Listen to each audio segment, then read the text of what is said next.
Party ఫిరాయింపు ఎమ్మెల్యేల అనర్హతపై ఇవాళ Telangana high court తీర్పు వెలువడించనుంది.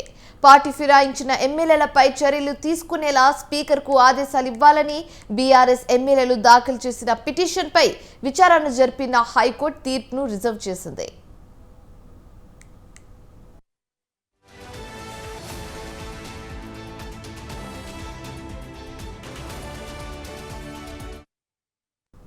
బీఆర్ఎస్ ఎమ్మెల్యేలు గత ఏప్రిల్ 24న దాఖలు చేసిన పిటిషన్లపై హైకోర్టు విచారించింది.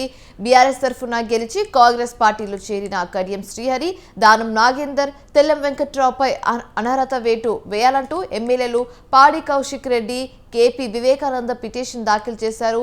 అయితే దానం నాగేందర్పై అనర్హత వేటు వేయాలంటూ బీజేపీ శాసనసభాపక్ష నేత మహేశ్వర్ రెడ్డి మరో పిటిషన్ దాఖలు చేశారు. ఆయా వాణిజ్యాలపై వాదనలు విన్న కోర్టు తీర్పును రిజర్వ్ చేసింది.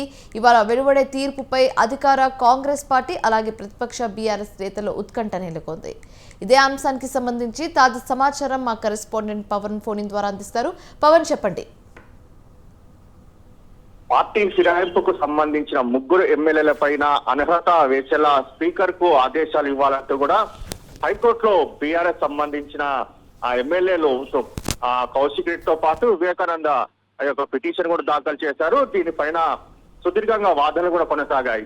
అయితే ఇందులో చూస్తే మాత్రము వీరంతా కూడా తమ పార్టీలో అంటే బీఆర్ఎస్ పార్టీలో చేరి ఆ కాంగ్రెస్ పార్టీలో దీనికి సంబంధించి వారు వెళ్ళిపోయారు. కాబట్టి అనర్హత పిటిషన్ పైన విచారణ జరపాలి. ఎందుకంటే వీరిపైన దీనికి సంబంధించి ఇప్పటికే దానం నాగేందర్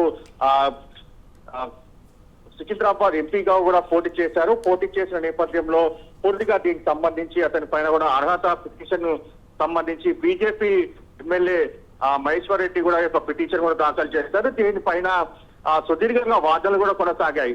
అయితే ఈ యొక్క వాదనకు సంబంధించి చూస్తే ఈ రోజు తీర్పు కూడా వెలువడించనుంది. ఎందుకంటే ఈ యొక్క తీర్పు మాత్రము దీనికి సంబంధించి రిజర్వ్ చేసిన హైకోర్టు ఈ రోజు తీర్పు కూడా వెలువడించనుంది. దీంతో ఒక్కసారిగా ఉత్కంఠ కూడా నెలకొంది. ఎందుకంటే తీర్పు ఎలా ఉంటుంది అనేది మాత్రము వేచి చూడాల్సిన పరిస్థితి అనిపిస్తుంది. ఎందుకంటే గతంలో కూడా సుప్రీంకోర్టు కొన్ని సందర్భాల్లో కూడా ఈ యొక్క స్పీకర్ కూడా నోటీసులు కూడా జారీ చేసింది. ఎందుకంటే అదే సంబంధించిన నేపథ్యంలో కూడా ఆ కేసు ఉదాహరణతో ఈసారి కూడా స్పీకర్ కు నోటీసులు ఇవ్వాలని చెప్పి కూడా దాఖలు చేసిన నేపథ్యంలో ప్రభుత్వం తరఫున అడ్వకేట్ జనరల్ కూడా వాదన వినిపించారు.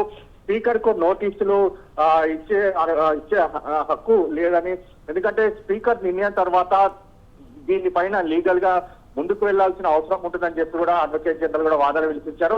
మొత్తానికి చూస్తే మధ్యాహ్నం తర్వాత దీనికి సంబంధించి తీర్పు ఏ విధంగా వస్తుందనేది మాత్రము తీవ్ర ఉత్కంఠగా ఉంది. Right, thanks for the updates Pawan.